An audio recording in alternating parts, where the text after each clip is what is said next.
The words dripped from his mouth like venom, amplified by the microphone, echoing across the ballroom of his wedding. My father, my blood, dismissing me like an inconvenient stain before hundreds of guests. He stood tall, hand gripping the waist of his new wife, while the crowd shifted uncomfortably. And then he lifted his champagne glass toward a girl in a silver gown. His real daughter, the child from his second wife. Applause filled the air. But in that applause I heard a funeral, mine. Until she saw me, her eyes widened, her glass slipped from her hand, and she screamed, "Oh my God, she is my—" The music choked, the crowd froze, and I smiled. I grew up in shadows. My father never denied me food, never denied me shelter, but love, recognition, a name spoken with pride, those were luxuries reserved for someone else. I was the mistake, the accident, the whisper he buried under wealth and reputation. At school events, he never came. Birthdays, he stayed busy. My mother told me to be patient, but patience rotted into clarity. He didn't want me. Still, I clung to fragments of hope, a glance, a gift, an ounce of approval, until I learned the truth. The truth carved into legal documents I was never meant to see. My father had paid lawyers to erase me, to remove my inheritance, to funnel everything into a trust for his real family. My existence wasn't just an inconvenience, it was a liability. That night, something inside me broke, and something colder took its place. He thought I'd disappear quietly. Instead, I studied him. I followed his business moves, traced his shell companies, learned his habits. I documented every lie, every deal, every slip of arrogance. I kept silent, playing the role of the forgotten child.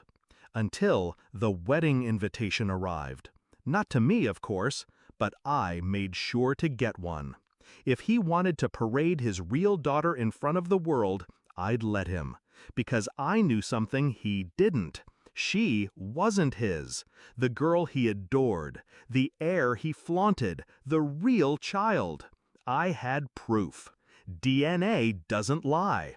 A discreet test, arranged months earlier, confirmed everything. His perfect family was built on a foundation of deceit, and I held the detonator. So I walked into that ballroom like a ghost wearing skin. Every chandelier sparkled above me. Every violin string sang of celebration. He thought I was invisible. He thought my silence meant surrender.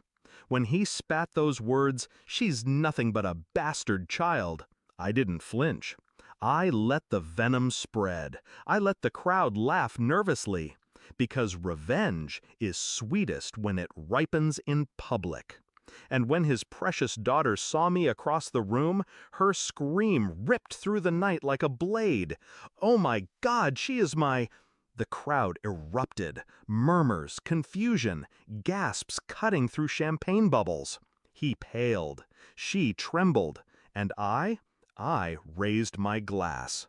The fallout was immediate. Whispers turned to questions. Guests asked about birth records, timelines, fidelity. His new wife's smile cracked like porcelain. Phones lit up with notifications. Because while the ballroom panicked, my evidence went live. Articles, photos, legal documents, the DNA report. Everything I'd gathered released to journalists, timed perfectly to the hour. Headlines bloomed. Business mogul lied about heiress. Fraud allegations emerge amid family scandal. Hidden child steps forward with proof. His empire began to rot in real time. The confrontation came not in shouts, but silence. My father cornered me in the marble hallway, away from the noise. His face was pale, his eyes bloodshot, his voice trembling with rage.